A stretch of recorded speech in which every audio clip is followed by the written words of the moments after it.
Minasyaitonirrajim. Bismillahirrahmanirrahim. Assalamualaikum warahmatullahi wabarakatuh. Alhamdulillahirabbil alamin. Wassalatu wassalamu ala asyrafil anbiya'i wal mursalin wa ala alihi wa sahbihi ajma'in. Radina billahi rabba wa bil Islam dina wa bi Muhammadin nabiyya wa rasula. Allahumma inna na'udzu bika min an nusyrika bika syai'an na'lamu wa nastaghfiruka lima la na'lamu. Nahtadi ila ma yanfa'una fi dinina wa dunyana wa akhiratina wa ba'd. Yang dikasihi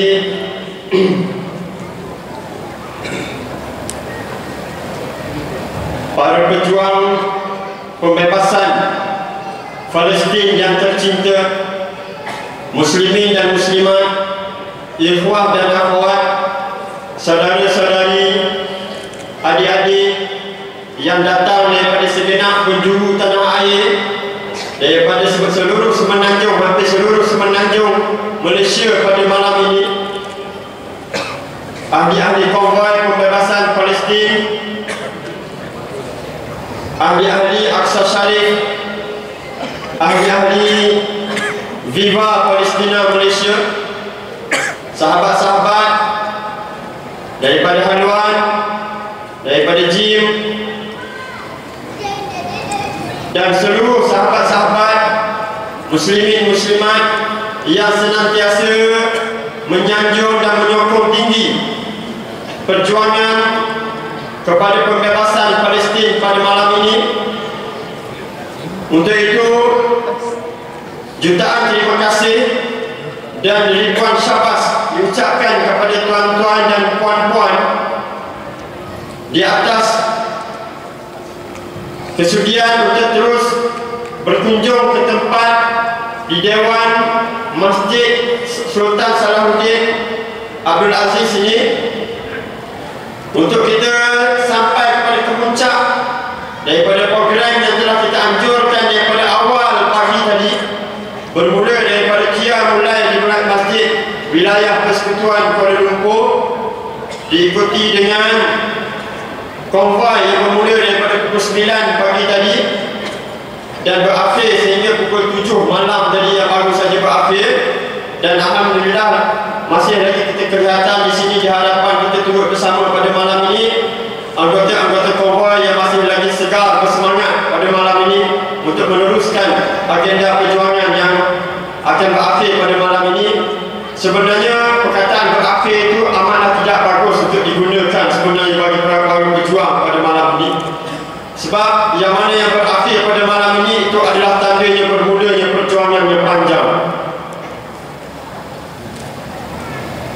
Konvoi pada kali ini mengingatkan sebahagian daripada kami relawan Aqsa to Gaza yang berkunjung ke Gaza baru-baru ini tentang khutbah yang telah disampaikan oleh Perdana Menteri Dr. Ismail Haniyeh, yang mana dalam khutbahnya pada hari Jumaat, hari pertama kami berada di sana, menyatakan memberikan khutbah yang khusus kepada ahli-ahli konvoi yang turut sama bersolat Jumaat dan mendengar khutbah daripada beliau pada hari itu.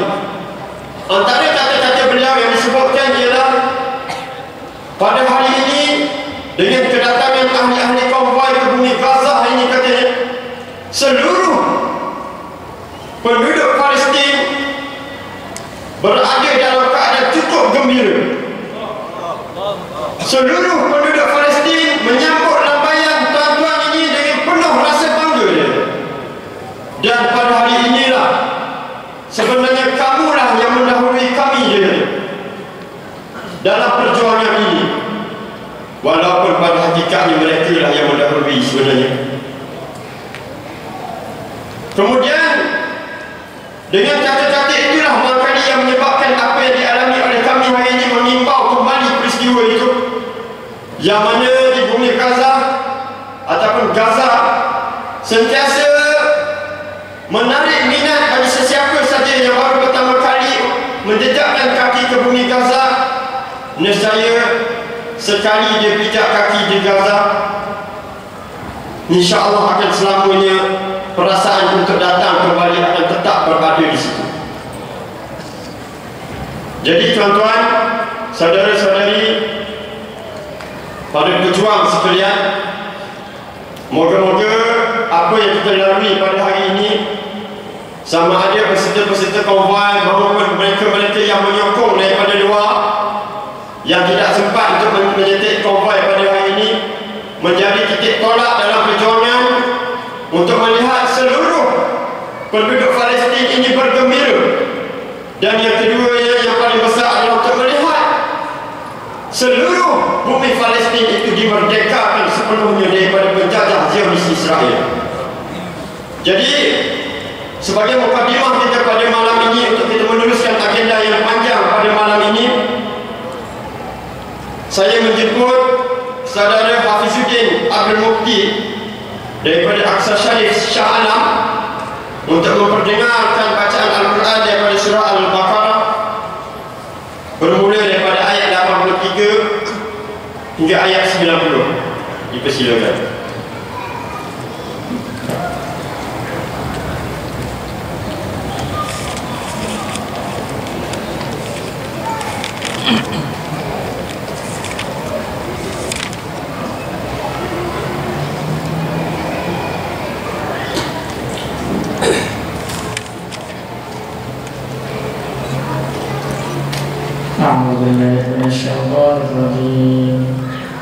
Bismillahirrahmanirrahim. Wa idh akhadna mithaqa bani Israila la ta'buduna illa Allah wa bil walidayni ihsana wa dhil qurba wal yatama wal masakin wa qulu lin-nasi husnan wa aqimus salata wa atuz zakata thumma tawallaytum illa qalilan minkum wa antum mu'ridun. Dan ingatlah ketika kami mengambil janji daripada Bani Israel, janganlah kamu menyembah selain Allah, dan berbuat baiklah kepada kedua orang tua, kerabat, anak-anak yatim dan orang miskin, dan betul-betul katalah yang baik kepada manusia, laksanakanlah salat dan tunaikanlah zakat. Tetapi kemudian kamu berpaling mengingkari, kecuali sebahagian kecil dari kamu, dan kamu masih menjadi pembangkang. Wa idh akhadna mitsaqakum la tasfikuna dima'akum wa la tukhrijuna anfusakum min diyarikum thumma aqrartum wa antum tashhadun. Dan ingatlah ketika kami mengambil janji kamu, janganlah kamu menumpahkan darahmu, membunuh orang dan mengusir dirimu saudara sebangsamu dari kampung halamanmu, kemudian kamu berikrar dan bersaksi.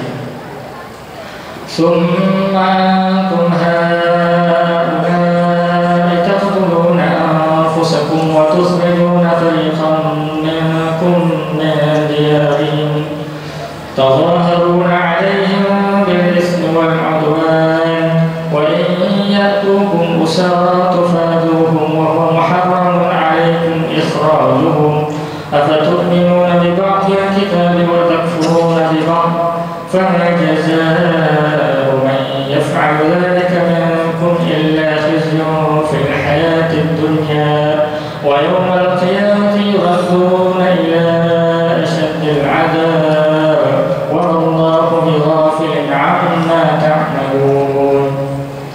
Kemudian kamu Bani Israel membunuh dirimu sesamamu dan mengusir sebagian dari kamu dari kampung halamannya. Kamu saling membantu menghalangi mereka dalam kejahatan dan permusuhan. Dan jika mereka datang kepadamu sebagai tawanan, kamu tebus mereka, padahal kamu dilarang mengusir mereka. Apakah kamu beriman dengan sebahagian kitab Taurat dan ingkar kepada sebahagian yang lain? Maka tidak ada balasan yang pantas bagi orang yang berbuat demikian di antara kamu selain kenistaan dalam kehidupan di dunia, dan pada hari kiamat mereka dikembalikan kepada azab yang paling berat, dan Allah tidak lengah terhadap apa yang kamu kerjakan. Ulaika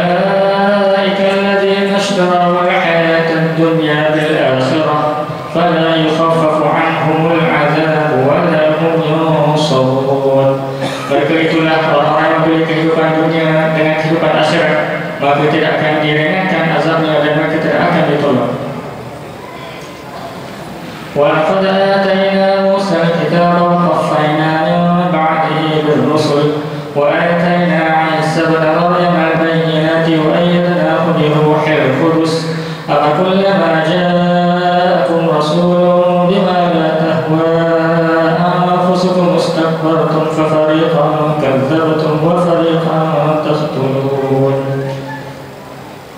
Dan sungguh kami telah memberikan kitab Taurat kepada Musa, dan kami susulkan setelahnya dengan rasul-rasul, dan kami telah berikan kepada Isa putra Maryam bukti-bukti kebenaran, serta kami perkuat dia dengan Roh Kudus Jibril. Maka setiap rasul yang datang kepada membawa suatu pelajaran yang tidak kamu inginkan, kamu menyombongkan diri, lalu sebahagian kamu dustakan dan sebahagian kamu bunuh.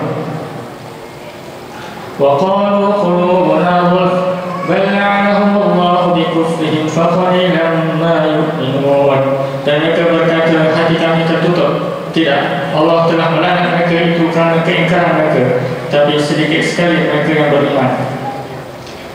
Walamma ja'ahum kitabun min 'indillahi musaddiqun lima ma'ahum wa kanu min qabl yastafihuna 'ala alladhina kafaru falamma ja'ahum ma 'arafu kafaru bih fala'natullahi 'alal kafirin. Dan setelah sampai kepada mereka kitab Al-Quran daripada Allah yang membenarkan apa yang ada pada mereka, sedangkan sebelumnya mereka memohon kemenangan atas orang-orang kafir, ternyata setelah sampai kepada mereka apa yang telah mereka ketahui itu, mereka mengingkarinya. Maka laknat Allah bagi orang yang ingkar. Bi'sa mashtaru bihi anfusahum an yakfuru bima anzalallahu baghyan an yunazzila Allahu min fadlihi 'ala man yasha'u min 'ibadihi faba'u bighadabin 'ala ghadab wa lil kafirin 'adzabun muhin. Sangatlah buruk perbuatan mereka menjual dirinya dengan mengingkari apa yang diturunkan Allah, dan dengki bahawa Allah menurunkan kurnianya kepada siapa yang dia hendaki di antara hamba-hambanya.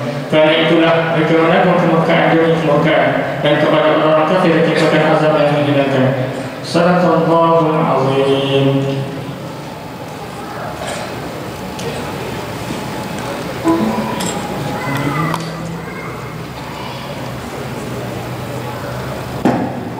Sadaqallahul azim. Demikian dari bacaan Al-Quran yang telah disampaikan daripada ayat 83 hingga 90 surah Al-Baqarah.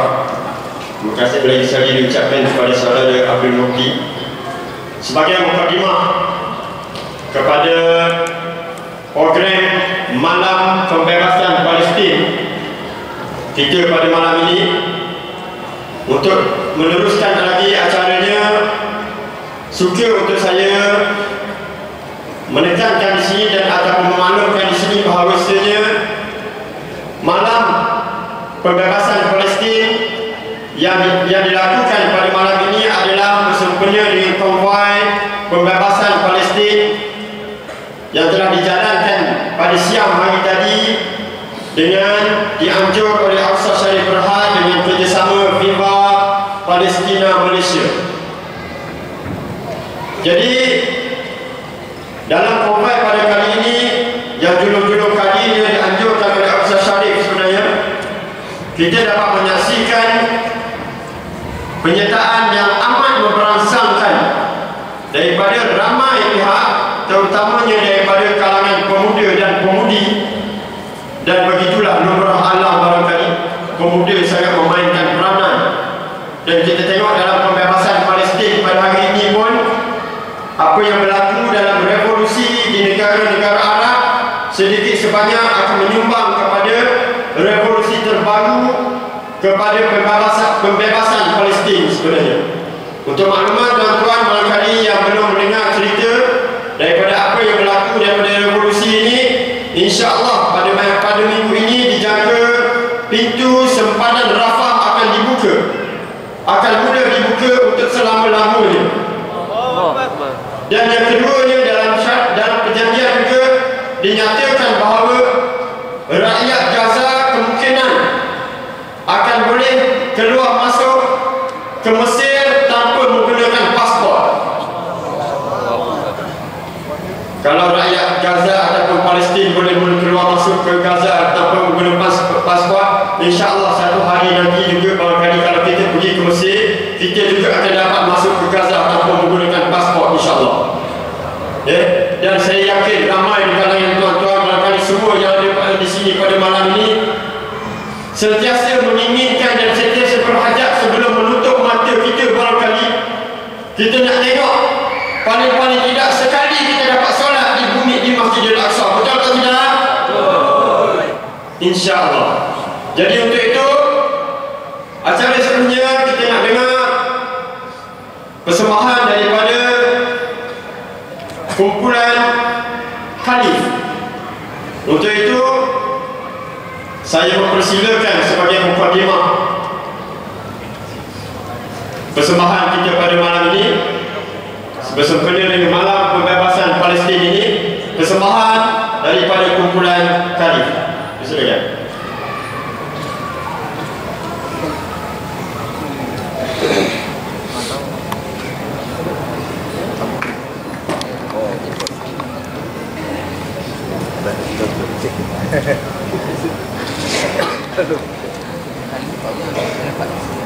Bismillah. Assalamualaikum warahmatullahi wabarakatuh. Khabar semua? Alhamdulillah. Bismillah. Bismillah.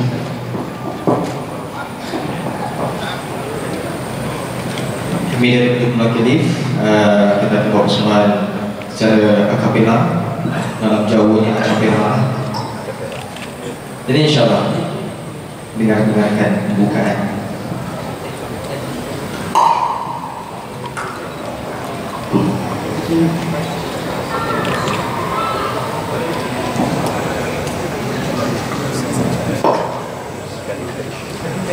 Lagi sementara tu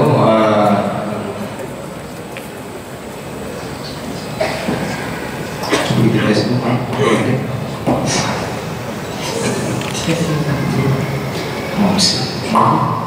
Bismillahirrahmanirrahim.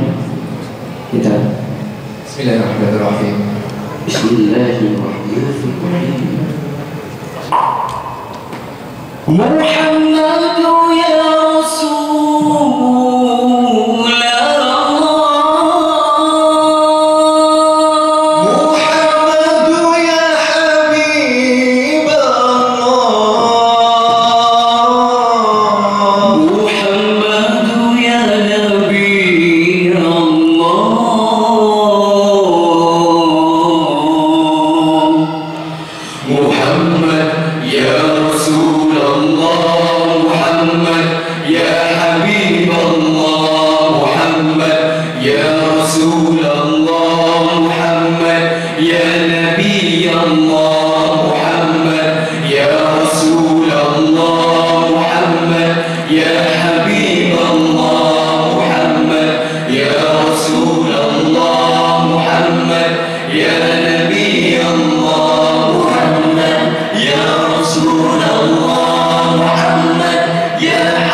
Jadi insyaAllah lagu seterusnya dengarkan doa itu.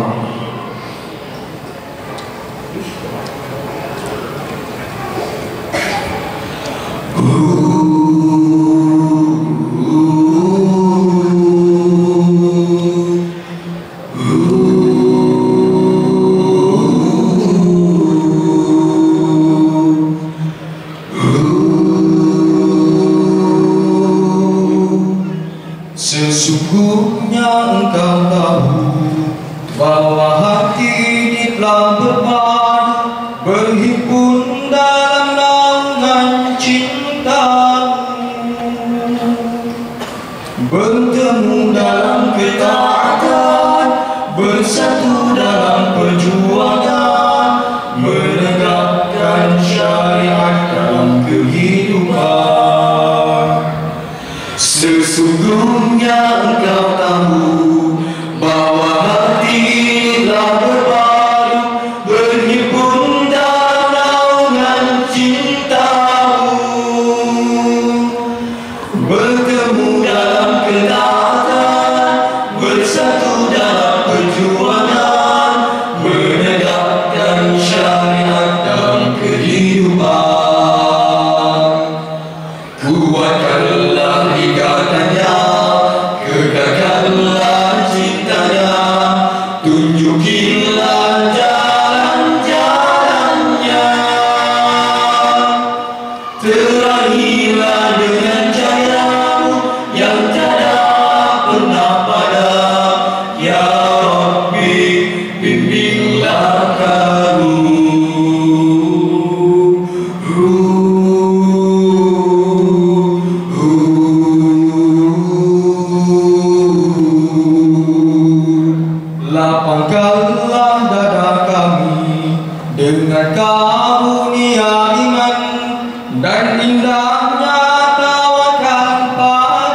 hidupkan dengan ma'rifatmu, matikan dalam syahid di jalan. Engkaulah pelindung dan pembela.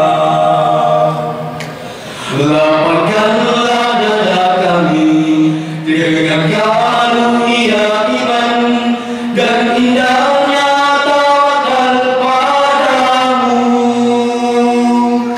Hidupkan dengan ma'rifatmu, matikan dalam syahid di jalanmu. Engkaulah pelindung dan pembela. Kuatkanlah ikatannya, kekalkanlah cintanya, tunjukilah jalan-jalannya. Terangilah dengan cahaya yang tiada pernah padam. Ya Rabbi, bimbinglah kami. Ya Rabbi, bimbinglah kami. Ya Rabbi, bimbinglah kami. Amin ya rabbal alamin. Allah. Ya sekali. Takbir. Allah. Takbir. Allah. Subhanallah. Jadi itu saja ini. Insyaallah saya berikan dengan lagu kedua insyaallah.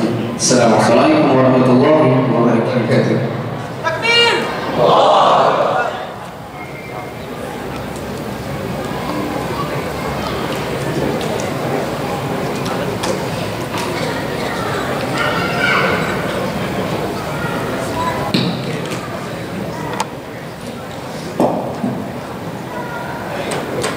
Baik, itu dia tadi persembahan mukadimah kita.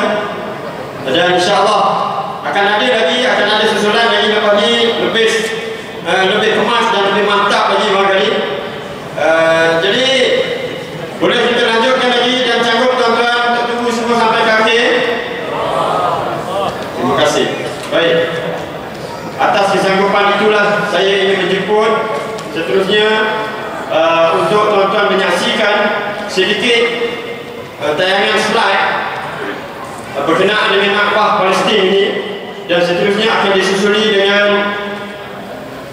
bacaan sajak yang dengan tajuknya Palestin.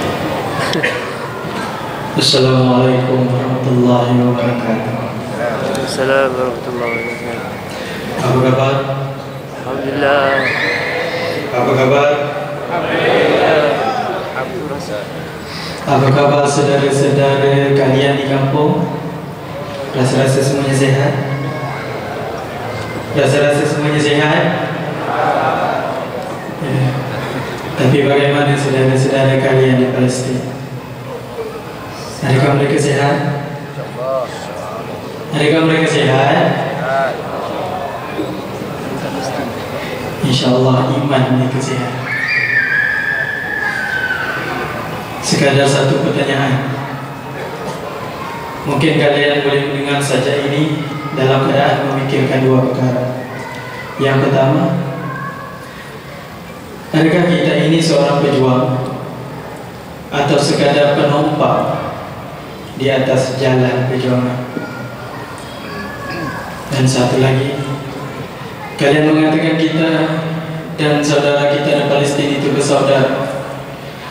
Tetapi pernah tak kita menangis bila saudara kita di penjara?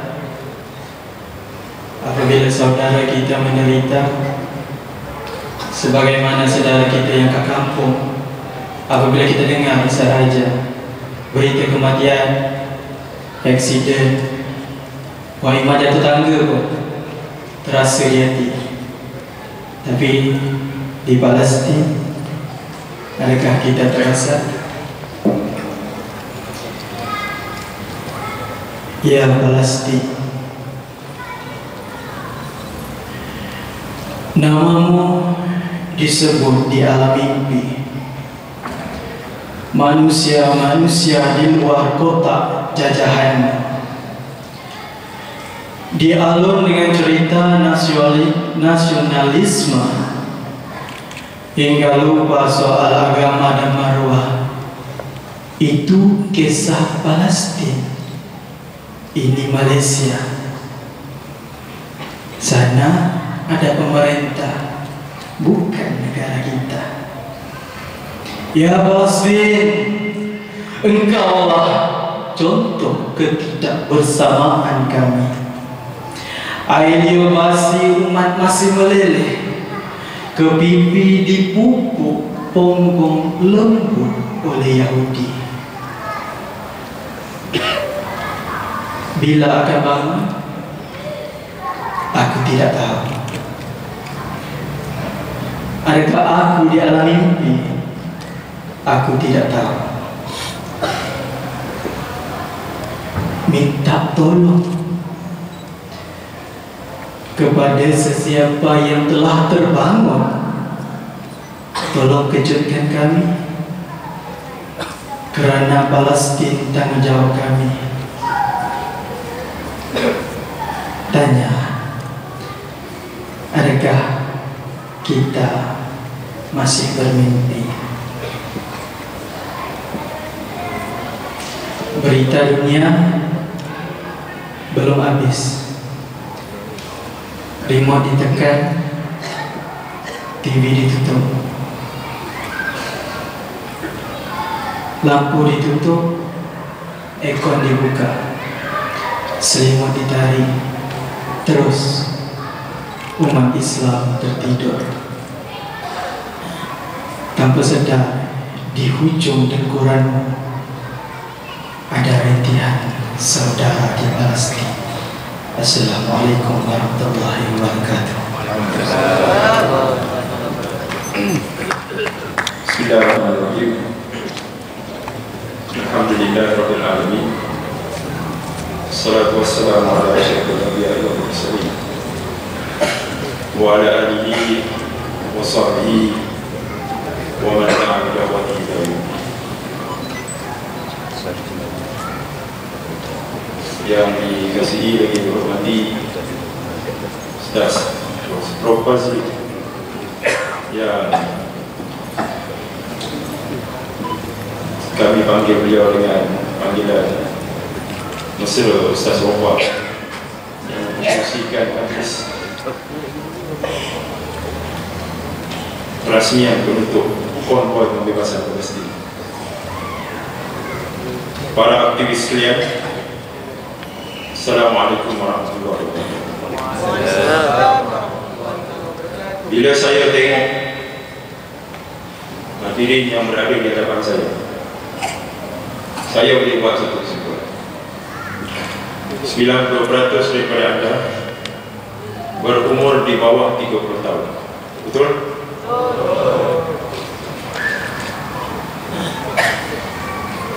Ini sebenarnya adalah lumrah dalam perjuangan. Kalau kita tengok dan surut sirah Rasulullah SAW dalam perang Tabuk, ketika Rasulullah SAW sedang berehat di dalam khemah, baginda telah memanggil seorang sahabat. Wahai Auf bin Malik, kemari, hitung 6 perkara. Yang pertama, wafatnya aku. Yang kedua, bebasnya Masjid Al-Aqsa. Kita tumpukan pada 2 perkara. Saya nak tanya kepada sidang hadirin sekalian, kenapa Rasulullah SAW tidak memanggil wahai Abu Bakar, wahai Umar, wahai Utsman, wahai Bilal, wahai Abu Zar, wahai Abu Ubaidah Amir Al-Jarrah? Kenapa Rasulullah SAW memanggil seorang sahabat yang bernama Auf bin Malik radhiyallahu anhu? Dan kemungkinan inilah satu-satunya kisah di mana nama sahabat ini disebut. Kenapa agaknya Rasulullah SAW memanggil Auf bin Malik? Kenapa? Siapa dia jawab? Kerana beliau adalah orang muda. Begitulah Rasulullah SAW meletakkan satu harapan yang cukup besar bila bercakap tentang pembebasan bumi Palestin. Rasulullah SAW sengaja menyebut nama seorang muda. Dan muda ni, bila kita tengok sirah Rasulullah SAW, bukan semuda kita. Muda di kalangan sahabat Nabi SAW, mereka berumur sekitar mungkin 10 tahun, mungkin 13 tahun. Sebagaimana halnya Ali radhiyallahu anhu berumur 9 tahun, Asma binti Abu Bakar berumur 13 tahun, Zubair bin Al-Awwam berumur 16 tahun, Asma Aisyah berumur 13 tahun. Dan itulah besarnya harapan Rasulullah terhadap orang muda bila bercakap tentang pembebasan bumi Palestin. Bahkan ketika Rasulullah SAW menghantar satu ekspedisi ke Syam, ekspedisi ini tujuannya adalah untuk membuka laluan ke utara, untuk membina pakatan-pakatan di kalangan kabilah-kabilah Arab, kemudian memudahkan tentera muslimin untuk membuka Baitul Maqdis kemudiannya. Siapakah yang Rasulullah SAW pilih dan namakan sebagai panglima? Siapa? Kita cek balik pengetahuan kita tentang siapa? Usamah bin Zaid radhiyallahu anhu. Betul? Walaupun di kalangan sahabat ketika itu begitu ramai mereka yang sini, tapi Rasulullah SAW sengaja memilih seorang pemuda yang bernama Usamah bin Zaid. Berapakah umur Usamah bin Zaid itu? Berapa? 17. Siapa di kalangan kita di dalam majlis ini berusia 17 tahun? Angkat tangan. Angkat tangan. Tinggi-tinggi sikit, jangan malu-malu. Kita nak tengok berapa yang berumur 17 tahun ataupun mereka yang berumur belasan tahun. Angkat tangan. Belasan tahun, di bawah 20. Lihat, di kalangan akhwat ada. Bermakna anda yang berada dalam majlis ini bukan saja layak menyertai konvoi, anda layak menjadi panglima. Sebab itu, tuan-tuan, tidak menjadi sekalian, anak-anak muda sekalian, konvoi ini cukup penting. Ini adalah merupakan orientasi untuk menggarap satu tanggungjawab yang lebih besar. Adakah anda bersedia untuk menjadi panglima? Adakah anda bersedia untuk menjadi panglima? Jawablah dengan penuh keyakinan. Macam tak berapa nak bersedia.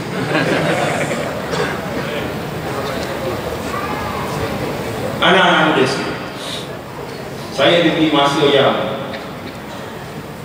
sangat diperpanjangkan.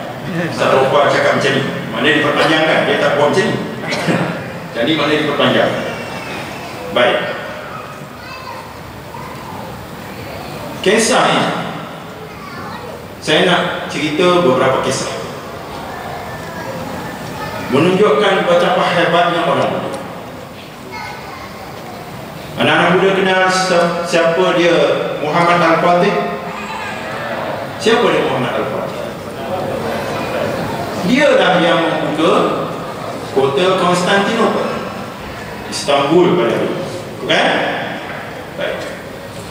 Nah, ada satu hadis disebut oleh Nabi bahawa kamu dengan izin Allah akan membuka kota Konstantin.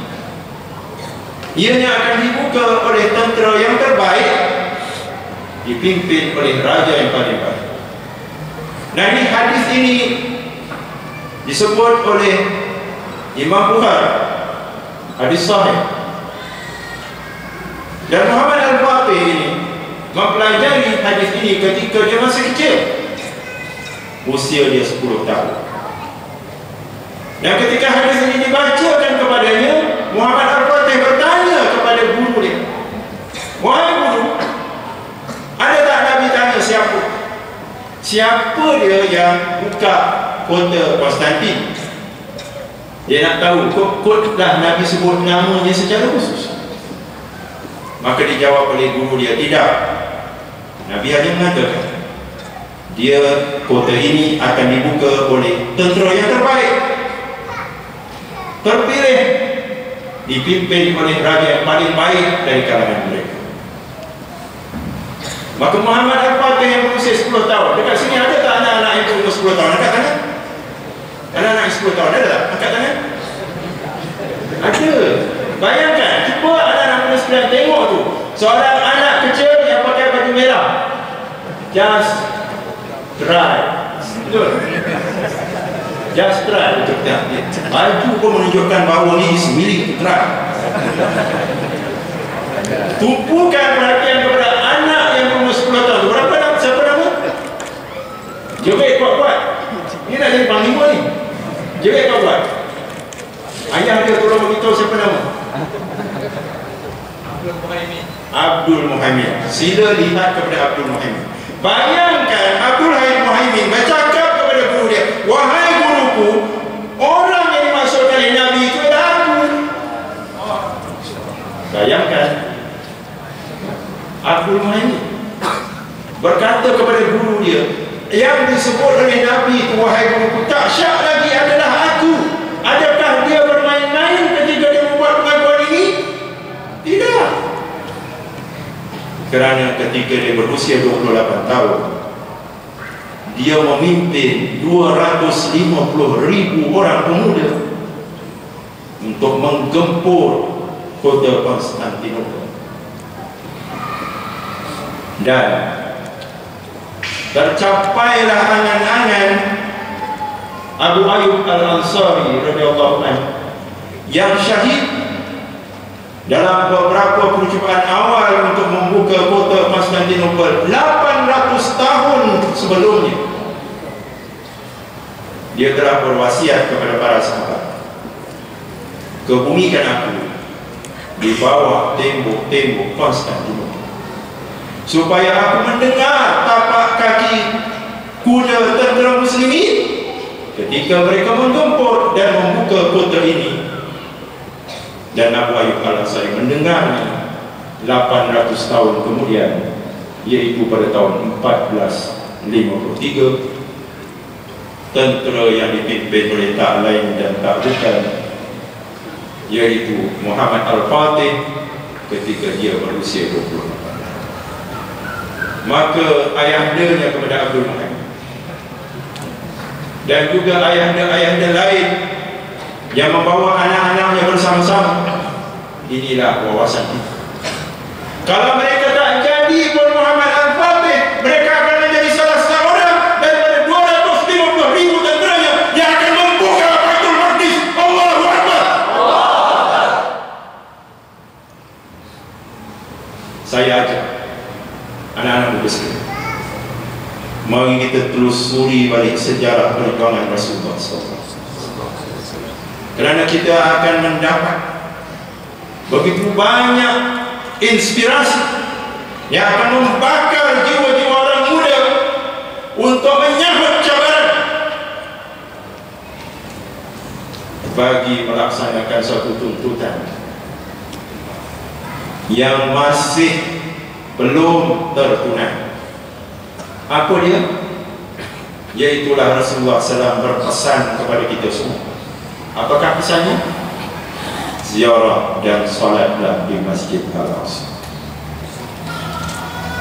Ketika seorang sahabat bertanya, ya Rasulullah, bagi tahulah pada kami ini, apa tanggungjawab kami terhadap Masjid Al-Aqsa?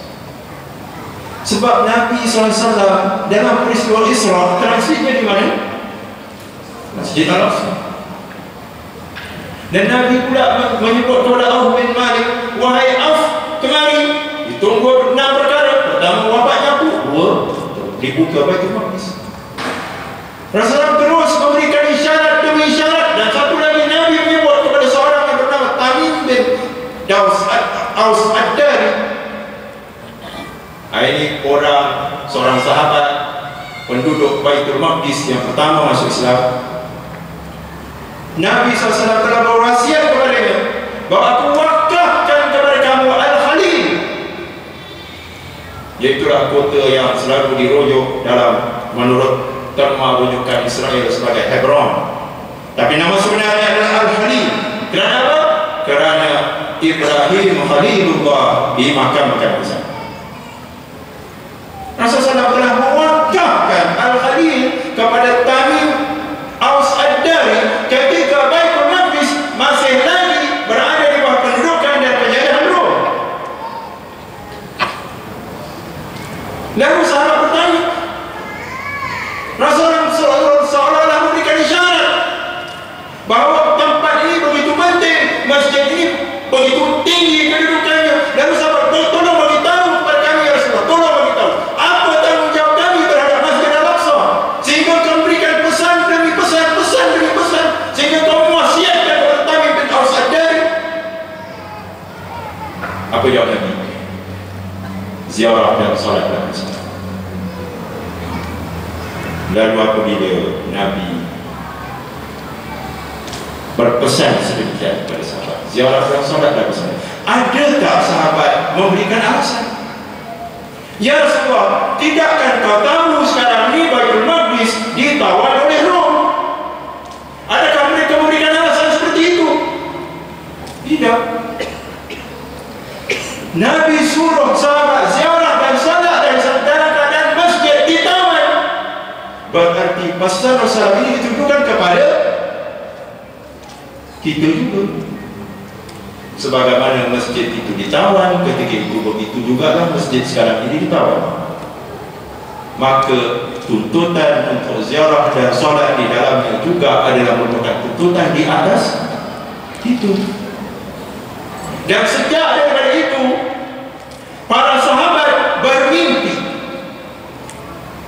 Mereka bermimpi untuk ziarah dan solat di sana. Dan setiap kali ada seruan untuk berjihad, mereka akan turun tanpa memberikan sebarang alasan. Anak-anak muda sekalian,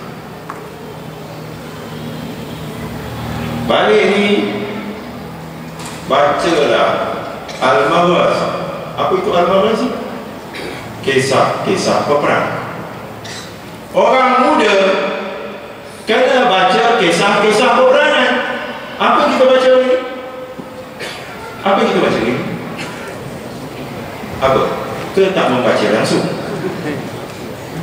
Balik saya berpesan, bacalah Al-Maghazi, kisah-kisah peperangan. Kerana Sa'ad bin Abi Waqqas radhiyallahu anhu mengatakan, kami kumpul anak-anak kami dan kami ceritakan kepada mereka Al-Maghazi, kisah-kisah peperangan, sebagaimana kami didik mereka dengan Al-Quran menjadi tanggungjawab ibu bapa untuk menceritakan kepada anak-anak kita kisah-kisah peperangan di zaman Rasulullah SAW yang dinamakan Al-Maghazi. Dan sebaik saya Rasulullah berpesan, ziarah dan salatlah di sana, maka selepas itu berlakulah peperangan demi peperangan demi peperangan. Di antaranya ialah Mu'tah, di antaranya Ajnadain, di antaranya Yarmuk. Peperangan-peperangan yang harus dibaca oleh kita sebagai persediaan kepada kita untuk meneruskan misi kita ini. Ingat tadi apa yang saya kata, Masjid Shah Alam ini, Masjid Negeri Alam ini hanyalah persinggahan. Betul? Ini bukan destinasi. Ini hanyalah satu persinggahan. This is the first leg of our journey. Di manakah destinasi kita? Di mana? Di Masjid Al-Aqsa. Sahabat-sahabat kita, Ustaz Rofa, sudah berada di ambang, sudah memasuki gas. Mereka sudah berada di ambang. Mereka sudah berada beberapa tapak di medan jihad yang sama. dan medan jihad yang lebih mencabar sedang menanti di hadapan sana. Oleh kerana itu kita mesti membuat persediaan-persediaan. Tidak ada masa lagi untuk menghabiskan waktu berjam-jam di depan Facebook. Kalau nak go on Facebook, kongsikan peristiwa konvoi ini tak mengaku. Ini tidak. Hari ini aku makan ayam lauk kari. Ini gambarnya. Lepas tu 30 orang like. Banyak masa budak-budak. Macam mana saya tahu? Saya terima request friends ni everyday 5-6 orang. Dan saya okey je semua. Saya tak kisah SB ke apa, saya check dia. Sebab yang saya akan kongsi ke dalam Facebook ialah berita-berita macam ni lah. Berita konvoi, sidang media, biarlah dia baca. Saya tak check pun siapa yang request friend. Sebab tu saya dapat posting-posting macam ni. Ini bilik aku tengah selera. Ini bilik aku setelah aku kemas. Ini gambar bilik aku masa dia selera balik. Itu pun nak. Tak apalah, kita layan juga lah. Puan-puan dia baca juga berita konvoi kita ini. Betul? Jadi tak ada masa. Kita mulai daripada saat ini dalam persinggahan menuju destinasi sebenar. Kita kena membuat persiapan-persiapan, dan salah satu daripadanya saya hendak kita mula membaca, kerana perjuangan ini tidak akan berpanjangan dengan hanya semangat. Perjuangan ini berhajatkan kepada kefahaman, berhajatkan kepada iman yang tinggi, berhajatkan kepada keyakinan untuk kita berhadapan dengan berbagai persoalan seperti yang diutarakan oleh Ustaz Robas. Apa guna berjuang ke Palestin? Sini pun ramai lagi orang susah.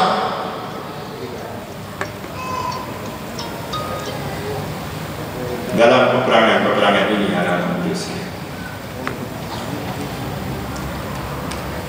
sebahagian besar daripada para sahabat yang menyertainya adalah daripada kalangan mereka yang berada di barisan yang kedua, yang ketiga, the second echelon, the third echelon. Kerana sebahagian besar daripada sahabat yang senior telah pun meninggal dunia, sama ada mereka syahid ataupun mereka meninggal akibat penyakit tamu. Ramai sahabat meninggal akibat penyakit tamu. Jadi mereka yang berada di Ma'rakat Yarmouk adalah kerana mereka yang masuk Islam pada masa yang terkemudian. Antaranya Ikrimah bin Abi Jahal. Siapa dia Ikrimah bin Abi Jahal? Siapa dia Ikrimah bin Abi Jahal?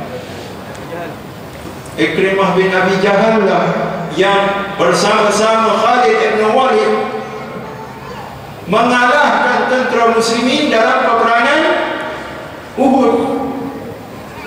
Satu pasukan berkuda dipimpin oleh Khalid ibn Walid, satu lagi dipimpin oleh Ikrimah bin Abi Jahal. Dan ketika tentera muslimin turun daripada bukit Uhud untuk bersama-sama mengumpulkan harta ghanimah, harta peperangan, harta rampasan perang, mereka menggempur tentera muslimin dari sisi kanan dan kiri, dan salah seorang ialah Ikrimah bin Abi Jahal. Ikrimah bin Abi Jahal syahid dalam peperangan Yarmouk setahun sebelum Baitul Maqdis dibunuh. Tetapi yang menakjubkan ialah dalam semua peperangan ini, bilangan di antara tentera muslimin dan musuhnya, perbezaannya menyolok mata. Mu'tah contohnya, 30,000 tentera muslimin berdepan dengan 300,000 tentera. Khalid ibn Walid mengambil kepimpinan setelah 3 sahabat besar kesayangan Rasulullah SAW syahid satu demi satu. Abdullah bin Rawah, Zaid bin Ja'far, dan Ja'far bin Abi Thalib. Lalu kepimpinan diserahkan kepada Khalid bin Walid, baru 2 tahun masuk Islam. Dan di dalam peperangan ini Khalid bin Walid 9 pedang patah di tangannya. Perbezaan yang menjolok mata ini 30 lawan 300, nisbahnya berapa? 1 nisbah 10. Apakah kesudahan daripada peperangan Mu'tah ini? Seri. Seumpama Spanyol menurunkan 2 pemain, goli dan striker, dan Belanda menurunkan ke 11 pemainnya dan keputusannya 1-1. Apa macam? Di manakah letaknya keajaiban tentera Muslim? Ya Allah, 40,000 berdepan dengan 120,000 tentera Rom. Tentera Rom yang terbunuh bilangannya 80,000. Sedangkan tentera Muslimin yang syahid 4,000 saja. Mereka lari ketakutan kerana mereka tahu dan mereka sendiri mengaku bagaimana kami hendak berdepan dengan satu kaum yang cintanya kepada kematian mengatasi dan melebihi cintanya kami kepada kehidupan. Jadi orang-orang muda sekalian, inilah rahsia dan kunci kekuatan yang ada pada bangsa. Dan tujuan kita berkonvoi pada hari ini adalah untuk memupuk dan mencari kunci dan membersihkan jiwa kita daripada satu penyakit. Apa nama penyakit itu? Di Palestin sedikit pun tidak melemahkan mereka. Bahkan golongan-golongan pengkhianat ini tumbang satu demi satu di hadapan mata kita. Allahu Akbar. Allahu Akbar. Takbir. Dalam 43 minit lagi yang tinggal, masih ada lagi bahagian untuk kita, yaitu Rasulullah SAW juga menyebut dalam hadis yang lain, akan ada di kalangan umat mereka ini akan terus berjihad dan berjihad, dan mereka ini tak dapat dilemah oleh musuh-musuhnya. Kalau tadi golongan pengkhianat, yang ini golongan musuh, mereka ini akan tetap dimenangkan oleh Allah Subhanahu Wa Taala. Lalu sahabat bertanya, mujur sahabat bertanya, jika tidak, ini merupakan satu statement umum. In tansurullah yansurkum wa yusabbit aqdamakum. Tolonglah agama Allah, Allah akan tolong kamu dan akan tetapkan pendirian kamu di atas muka bumi. Siapa juga yang berjuang pada jalan Allah, Allah Ta'ala akan tegakkan di atas muka bumi, dan tak ada satu kuasa pun yang boleh melemahkannya. Bila ditanya oleh sahabat, ya Rasulullah, bagi tahu mereka ini di mana ya Rasulullah? Kenapa sahabat tanya? Sebab kami nak bersama-sama dengan mereka. Maka dijawab oleh Rasulullah, mereka ini berada di Baitul Maqdis dan di sekitar. Kita tidak berada di Baitul Maqdis, tetapi kita berada di sekitarnya. Dan barakahnya yang terpancar dari Masjid Al-Aqsa ini menyinari seluruh pelosok alam. Kuat atau lemahnya pancaran barakah ini bergantung sejauh mana kita menyangkutkan hati kita kepada Masjid Al-Aqsa. Maka kita pada hari ini sebenarnya berada di atas puting yang sama, kedudukan yang sama dengan para pejuang yang berada di bumi Palestin, asalkan kita terus berjihad dengan jiwa raga dan harta kita. Dan dalam 17 minit lagi, satu hadis lagi, satu lagi bahagian untuk kita. Ya. Kalau yang tadi untuk Auf bin Malik sudah terlaksana, untuk Tamim bin As-Haddad sudah terlaksana, untuk Syaddad bin Auf sudah terlaksana. Ada lagi bahagian untuk kita, bahawa kami Rasulullah sebut dalam peperangan Khandaq akan menguasai kota Konstantin dan Rom. Lalu sahabat tanya, di mana dulu ya Rasulullah? Yang mana dulu? Dalam saat-saat peperangan, Nabi memberikan berita gembira bahawa kamu akan mengalahkan dua kuasa besar dunia, yaitu Parsi dan Rom. Sahabat tak tanya bila. Kita kalau dalam keadaan tertekan, bila orang memberikan suatu gambaran tentang hampir-hampir mustahil, macam mana kami sedang terkepung di Madinah ini dikelilingi oleh parit, tiba-tiba Rasulullah memberikan janji yang hampir-hampir tidak tercapai. Bagaimana untuk mengalahkan kuasa dunia? Kami sedang berdepan dengan Quraisy dan sekutu-sekutunya. Jadi Nabi memberikan berita gembira yang nampak mustahil, tapi sahabat tanya yang mana dulu supaya kami boleh tumpukan usaha kami. Dijawab oleh Nabi. Kota Konstantin 1453 jatuhlah Konstantinopel. Dua kali tentera muslimin cuba untuk menguasai Rom. Pada bulan ke-17 gagal, walaupun Rom dikepung dua kali. Lalu ulama mengatakan Rom yang disebut oleh Nabi bukannya kota Rom di Italia, tetapi Rom yang mewakili dunia barat dan kuasa barat untuk kita, bukan saja Israel tetapi juga Amerika Syarikat. Allahu Akbar. Dengan itu saya akhiri dengan wabillahi taufik wal hidayah. Assalamualaikum warahmatullahi wabarakatuh. Terima kasih bermakna di atas pidatonya yang cukup bertenaga itu tadi. Saya yakin tidak ada orang yang rasa mengantuk malam itu. Kerana dia dah terhitam. Baik, dengan semangat yang ada itu kita teruskan lagi. Untuk maklumat tuan-tuan, kita telah mengedarkan dalam keadaan kita bermajlis pada malam ini tabung-tabung. Kalau tuan-tuan biasa belum ada lagi tabung-tabung lalu depan tuan-tuan, tolong cari, tolong panggil.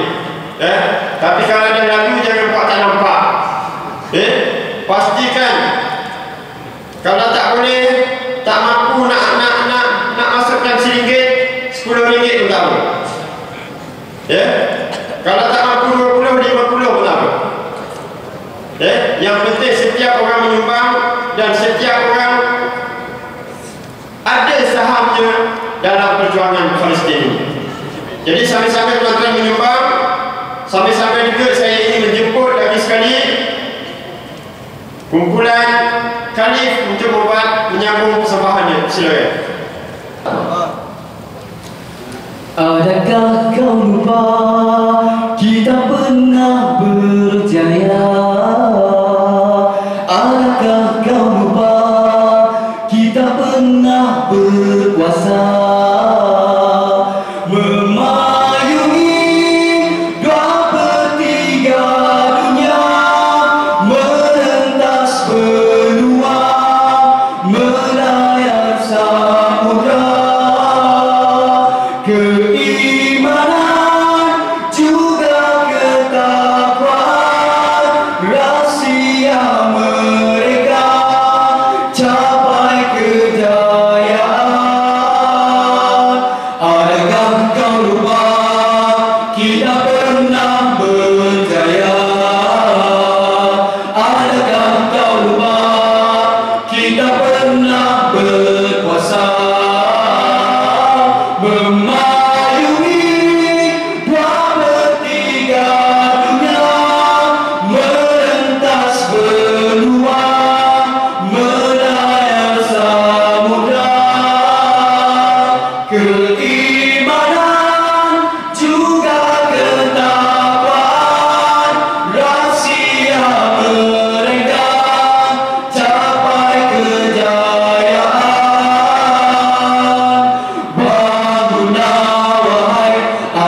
Ya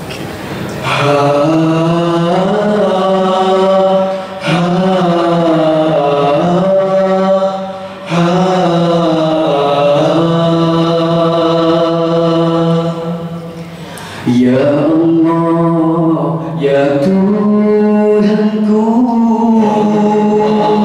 hamba-Mu merindukan rahmat kasih sayang-Mu dan jua keredaan-Mu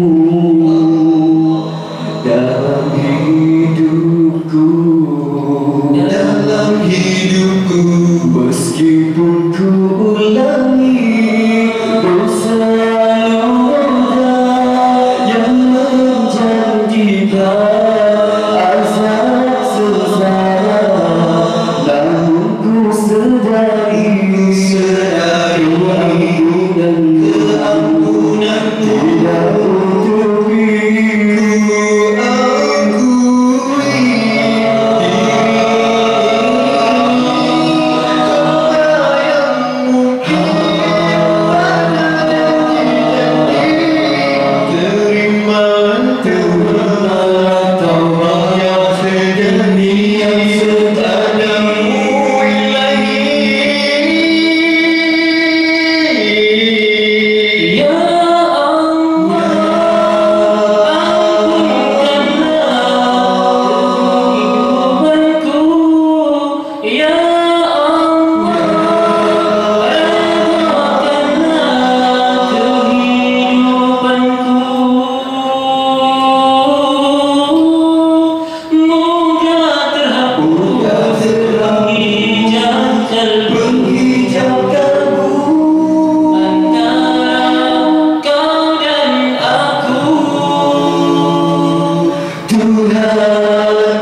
Sesungguhnya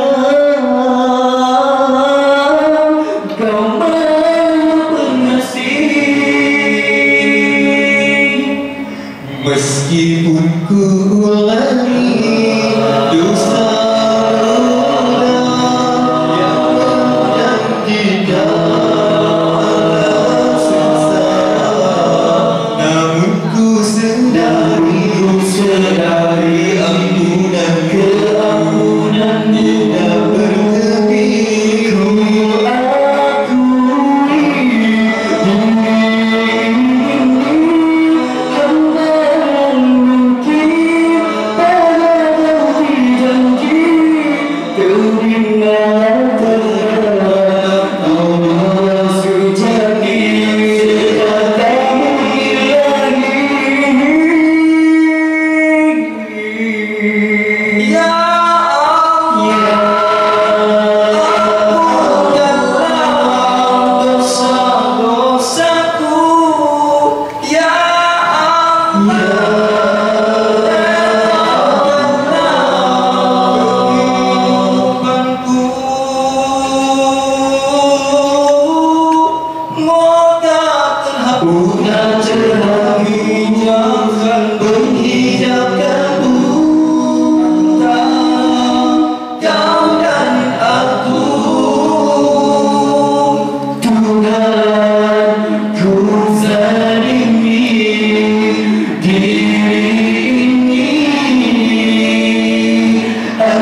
Shantira Morgan. Untuk makluman tuan-tuan, pada malam ini beliau bersama dengan kita, dan Mr. Shantira Morgan ini merupakan seorang Katolik Kristian, dan dalam masa yang sama beliau merupakan Director Serious Comedy Studio dan pernah menjadi pengarah bagi Islamophobia Theatre yang dianjurkan oleh Hidayah Center. Jadi untuk itu dipersilakan Mr. Shantira Morgan untuk memberikan ucapan.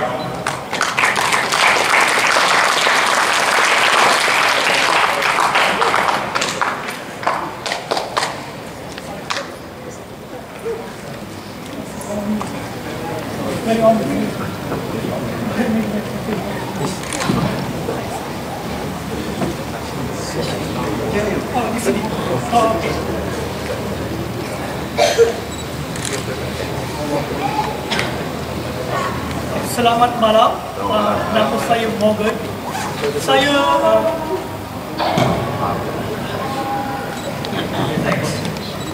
Saya sudah gembira berada di sini. Sebelum itu saya minta maaf kerana sekiranya saya bercakap dalam bahasa Inggeris, bahasa saya pelan. Saya cakap bahasa Malaysia, pelan. Cakap Tamil pun pelan. Bila saya ada masalah dengan bahasa. Alright?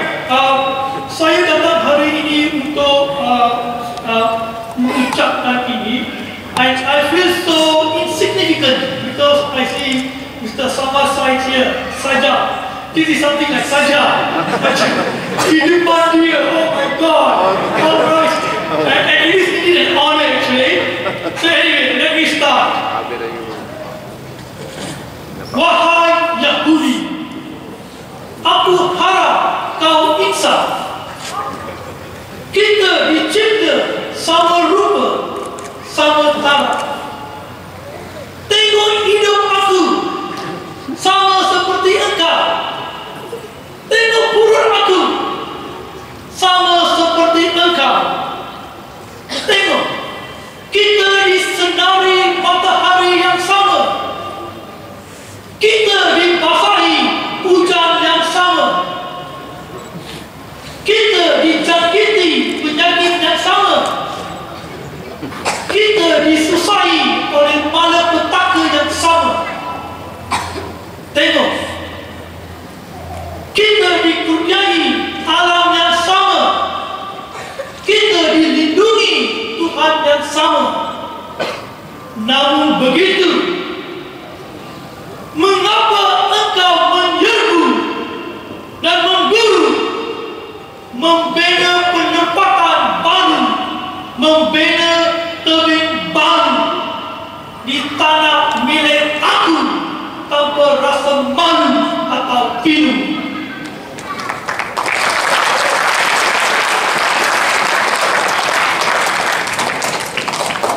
Aku mengaku kau ingin cerdik dan berilmu, tetapi kemana pergi keadilanmu? Kemana pergi peri kemanusiaanmu? Wahai Yahudi, aku harap kau insaf. Kita dicipta serupa, sama taraf. Terima kasih.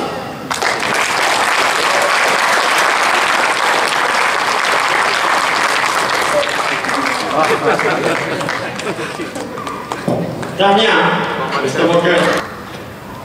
First of all, I'd like to thank the brothers in Ikram and Aqsa Sharif for organizing this function in the remembrance of the 63rd anniversary of An-Nakba. And of course, it's already 11 o'clock p.m., so I'm not going to talk much because I know that in Hadith that we have two jihad in Islam, the small jihad and the big jihad. And the small jihad we are already practicing it since 5 a.m. in the morning, you know, roaming around in cars all over KL and then to Shah Alam. to show the people a practical jihad. We are not just supporting jihad, but we are practicing jihad as well. So I'd like to say that the people who are practicing jihad because it is enforced on them, they're not most probably much better than the people who chose out of their free will to practice jihad. And the people of Malaysia, they chose to side with justice, with the people in need, with their brothers in humanity and brothers in Islam as well. So the people of Malaysia are real mujahideen in that sense. So I ask Allah subhanahu wa ta'ala to reward you well, and most probably if there was a Salahuddin who liberated Jerusalem first time, came from Kurdistan, why not this time from Malaysia? And if today we are celebrating with a convoy starting from KL to Shah Alam, why not next time from KL to Jerusalem? Again and again we meet to be partners in this jihad. You are not the supporters of the jihad, but you are participating in the jihad. In that sense, you are partners, not supporters. So I convey the salam and the thanks of the people of the Holy Land of Palestine to all of you, and ask you to be as adamant and as understanding, as brave as ever. Thank you very much. Assalamu alaikum.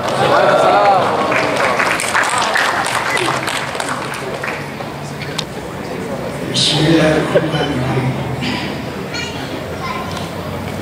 Untuk malam ini saya akan menyampaikan dua buah puisi saya yang memang agak kebetulan saya tulis mengenai nasib rakyat di Palestina. Yang pertama,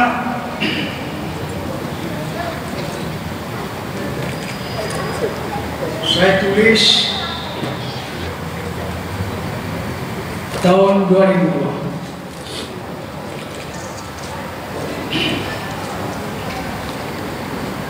Berjudul Bendera Tengkorak.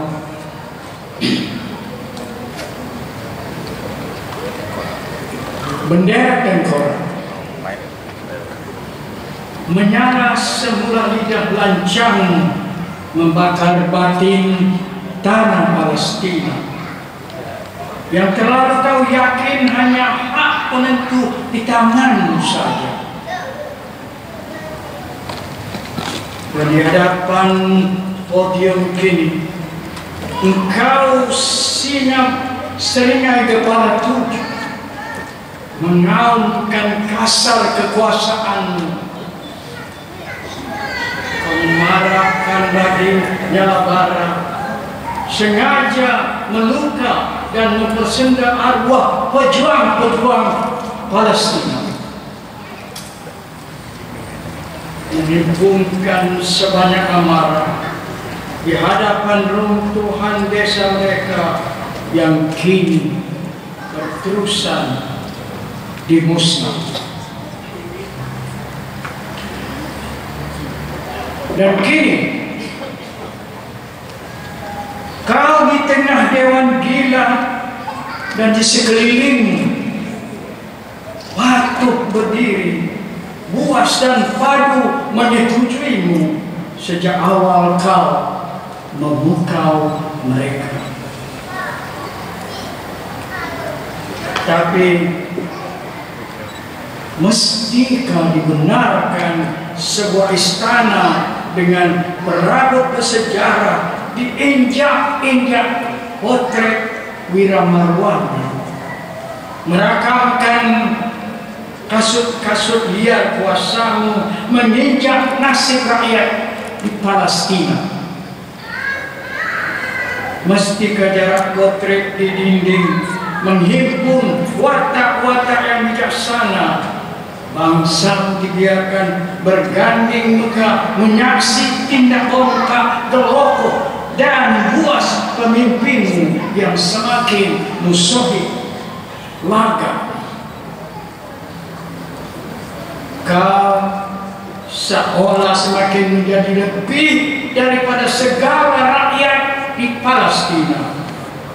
Dan lidah jalanmu yang seliar kereta kebal makin kejam sengaja menderap, dan kini seolah telah pun yakin membangunkan rumah putih di jantung Palestina yang amat perih. Dan kini pintu dan jendela terakhir di Ramallah yang di dalamnya sama terkambus manusia dan sejarah, mimpi rakyat juga makin terbenam sebagai gugup gagak di kayak kamar yang berkecai dan lencur berdarah.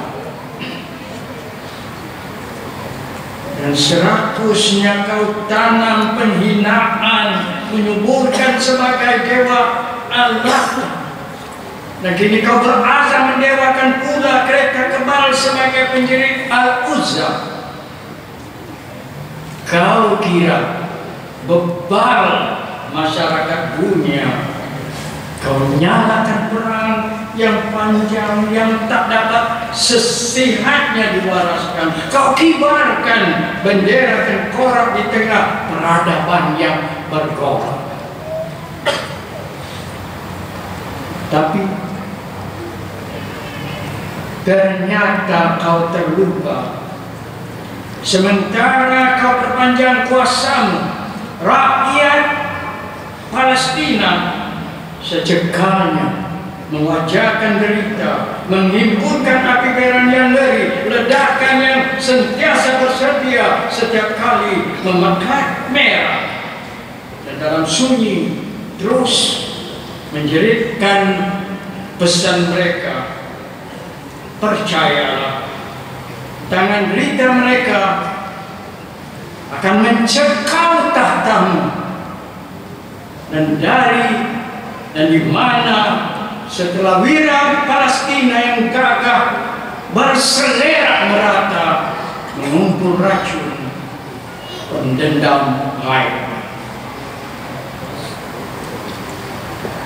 Selamatlah bertenang dalam tasik mimpimu seketika. Selebihnya kau jagalah sebelum sedia dijerka sangat bisa orang-orang sengsara. Mereka telah berlawan dengan batu dan ledakan diri manusia luka yang tetap berdarah dan bermarwah. Seluruh kilang senjatamu tidak akan berarti setelah dunia makin sedar. Hanya kau sejak dipilih pemuka dan seganasnya mengibarkan bendera tengkorak. Itu puisi saya yang saya tulis lebih 1 dekad. Tapi sebelum itu saya ada menulis sebuah puisi berjudul Anak-anak Palestina yang saya tulis di tahun 1989.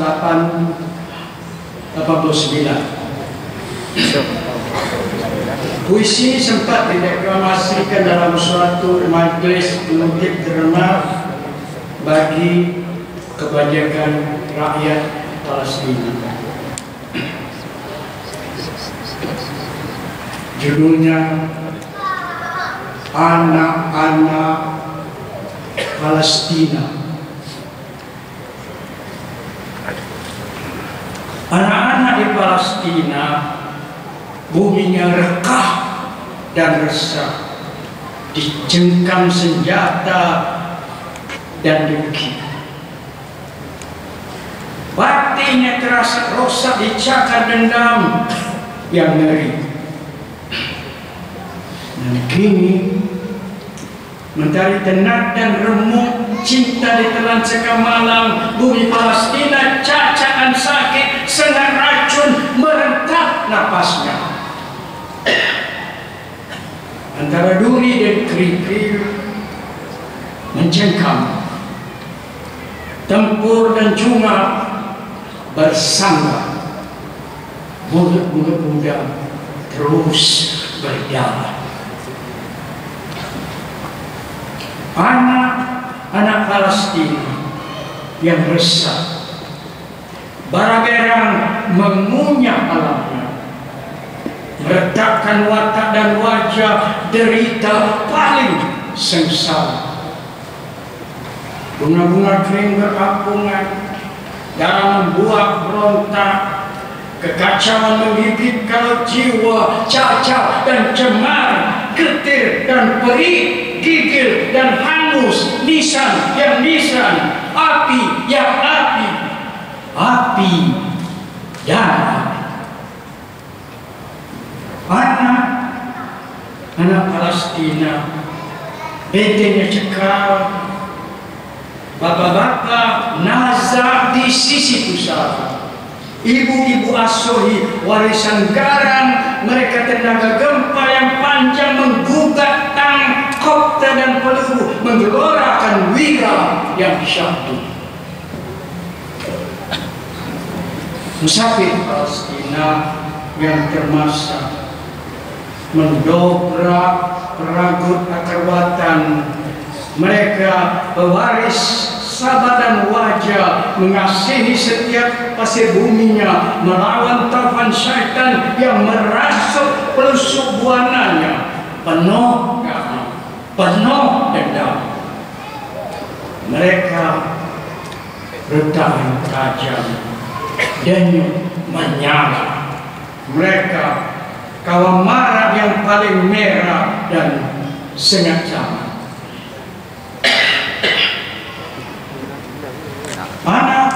Anak Palestina yang terbuka, unta-unta tersisi yang luka dalam kedurjanaan liar kasar, dalam kemusnahan golak gelega. Belajar utuh dan indah, mengutip sisa dan nadi baru daripada sejarah yang kusut. Mereka rahasia tenaga mesra, pohon-pohon kurma remaja, diranui nurani amarah dan sumpah bangsa yang pantang menyerah. Dan di sini angin rana nabas selat beguk melaka memucu di jantung yang terkelak. Anak-anak Palestina yang berkabar, unta-unta tersingkir yang tercerah, sengat racun merentak napasmu. Angin rana napas semata, degup melaka, suara sasa sakti dan sasa menggemakan cerit dan raung, dan kau dalam debu dan udara bisa kau ledak yang saling gelegak, enggan hangus atau putus dan enggan kalah.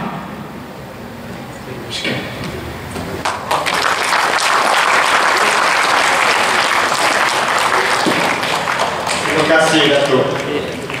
Insyaallah mudah-mudahan kita semua anak pejuang, generasi pejuang Saya dengarkan sebuah lagu yang telah ditulis dalam bahasa Inggris namun telah masyhur ke seluruh dunia, ditulis oleh seorang yang bukan beragama Islam pun namun tetap prihatin dengan isu Palestin, karena isu Palestin tidak pernah jadi isu Islam saja. Betul atau tak? Sedih.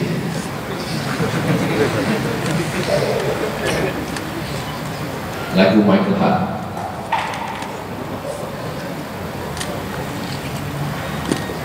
A blinding, flashing white light lit up the sky over Gaza tonight. People running for cover, not knowing whether they're dead or alive. They came with their tanks and their planes, with ravaging fiery flames, but nothing remained. Just a voice rising up in the smoky haze. We will not go down in the night without a fight.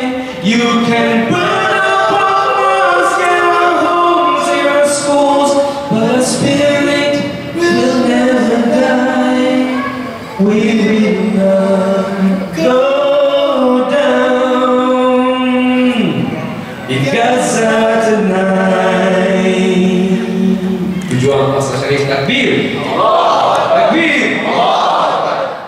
Women and children alike, murdered and massacred night after night, while the so-called leaders of countries afar debated on whose wrong or right. But their powerless words were in vain, and the bombs fell down like acid rain. But through the tears and the blood and the pain, we can still hear their voice in the smoky haze. We will not go down in the night without a fight. We can burn up our mosques and our homes and schools, but our spirit will never die. We will not go down in the night without a fight. We will not go down. We will not go down in Gaza tonight.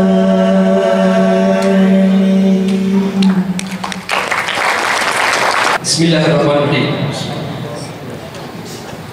Saat langit berwarna merah saga, kerikil perkasa berlarian, meluncur laksana puluhan peluru, terbang bersama teriakan takbir. Saat langit berwarna merah saga, kerikil perkasa berlarian, meluncur laksana puluhan peluru, terbang bersama teriakan takbir.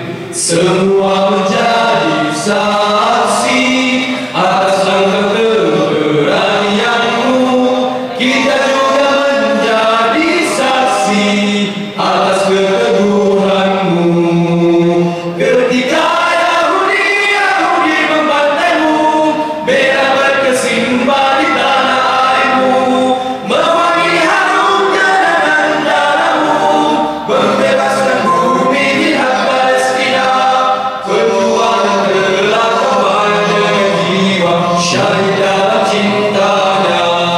Saat langit berwarna merah saga dan kerikil perkasa berlarian, meluncur laksana puluhan peluru, terbang bersama teriakan takbir. Semua menjadi saksi atas langkah keberanianmu. Kita juga menjadi saksi atas keteguhanmu. Semuanya. Ketika Yahudi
nyanyi 1, 2, 3. Saat langit berwarna merah sagan kerikil terasa berlarian meluncur laksana puluhan peluru terbang bersama teriak. Semua sekali insyaAllah. Lagi sekali. Langit berwarna merah sagan kerikil terasa berlarian meluncur laksana puluhan peluru terbang bersama teriakan. Teruskan. Semua menjadi saksi atas keberanianmu. Kita juga menjadi saksi atas keteguhanmu. Ketika Yahudi memandangmu, merah berkesimban di tanah airmu, mewarnai harum kenangan darahmu, membebaskan bumi jihad Palestina. Berjuang telah kau bayar dengan jiwa, syahid dalam cintanya. Berjuang telah kau bayar dengan jiwa, syahid dalam cintanya. Syahid dalam cintanya. Syahid dalam cintanya.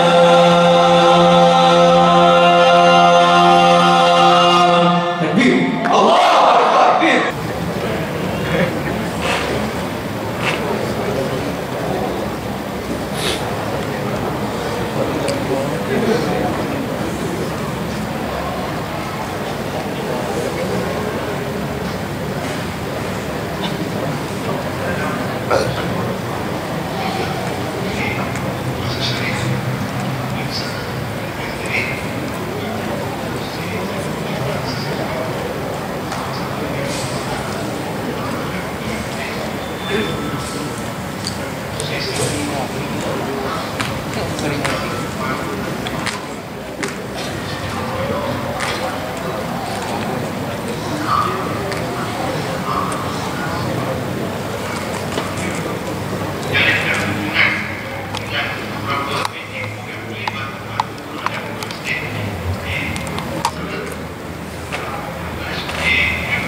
Sebahagian daripada makna untuk memberi Kapten Isam, my dear respected brother, Brother Makram from Pekong. Assalamualaikum warahmatullahi wabarakatuh. 1,5 minit ya. Kita namakan penggulungan sebab kita tak berakhir di sini. Kita akan bertemu lagi. Dan tolong catat di dalam kalender anak-anak muda sekalian, 5 hari bulan Jun, bulan harapan, kita akan memperingati satu lagi tragedi. Kalau 15 Mei kita memperingati tragedi An-Nakbah, 5 Jun kita memperingati tragedi An-Naqsah. Apakah itu An-Naqsah? Itulah jatuhnya Baitul Maqdis dan tertawannya Masjid Al-Aqsa pada tahun 1967. Tolong catat dalam kalender masing-masing. Dan seterusnya pada bulan Ogos, 21 Ogos, kita juga memperingati satu lagi tragedi yang dinamakan Hari Al-Quds. 21 Ogos adalah peristiwa di mana Masjid Al-Aqsa dibakar pada tahun 1969. Jadi 3 bulan di mana berlaku tragedi berturut-turut. Tragedi ini insya-Allah akan kita tukarkan menjadi kemenangan. Takbir! Allah! Takbir! Allah! Takbir! Allah! Jadi saya pesan kepada anak-anak muda sekalian, sila pergi ke Facebook dan jadilah friends kepada Aqsa Sharif. Sekarang ini sudah ada 24,000 lebih ahli. Tolong kempen supaya seramai mungkin ahli menjadi friends kepada Aqsa Sharif, dan kita akan terus mengiklankan program-program kita. Jadi appointment kita seterusnya bila? 5 Jun. Hari apa? An-Naqsa. Kemudian seterusnya bulan Ogos, 21 Ogos. Hari apa? Hari Al-Quds. Bulan September kita akan memperingati pula ulang tahun Intifadah Al-Aqsa. Jadi setiap bulan akan ada acara-acara untuk terus menghidupkan hati kita agar terus mengingati Masjid Al-Aqsa dan bumi Palestin. Jadi anak-anak muda sekalian, malam ini adalah satu permulaan kepada satu perjuangan. Di manakah penghujungnya? Yaitu sama ada menang atau syahid. Dan saya tutup dengan kalimah ini. Tidak ada kalimah yang lebih mulia daripada kalimah Allah Subhanahu wa taala. A'udzubillahi minasyaitonirrajim. Ya ayyuhalladzina amanu lima taqulu ya ayyuhalladzina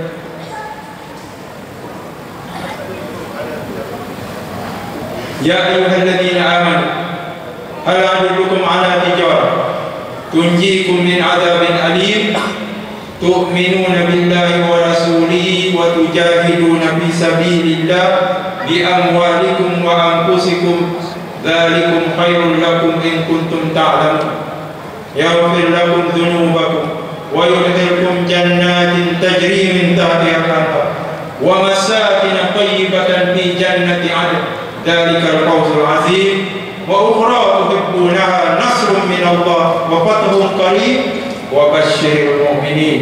Wahai orang beriman, sukakah kamu aku beritahu satu perniagaan yang dapat menyelamatkan kamu dari azab yang pedih, yaitu kamu beriman dengan Allah dan hari akhirat, dan kamu berjihad dengan harta-harta kamu dan jiwa-jiwa kamu. Itu lebih baik sekiranya kamu mengetahui. Nescaya Allah Ta'ala akan memasukkan kamu ke dalam syurga yang mengalir sungai di bawahnya, dan Allah Ta'ala akan memberikan kamu kemenangan. Dan ada lagi berita yang kemenangan yang dekat, maka berikanlah kabar gembira kepada orang-orang yang beriman. Jadi sama ada kita menang ataupun kita syahid, kedua-duanya adalah merupakan kemenangan di sisi Allah Subhanahu wa taala. Maka dengan kalimat itu, ya, kita tangguh dulu program kita pada hari ini untuk kita bertemu pada satu masa akan datang, bertemu dan berpisah kerana Allah Subhanahu wa taala. Mari kita tutup dengan 3 lambang takbir yang menggegarkan Shah Alam ini, insya-Allah. Takbir!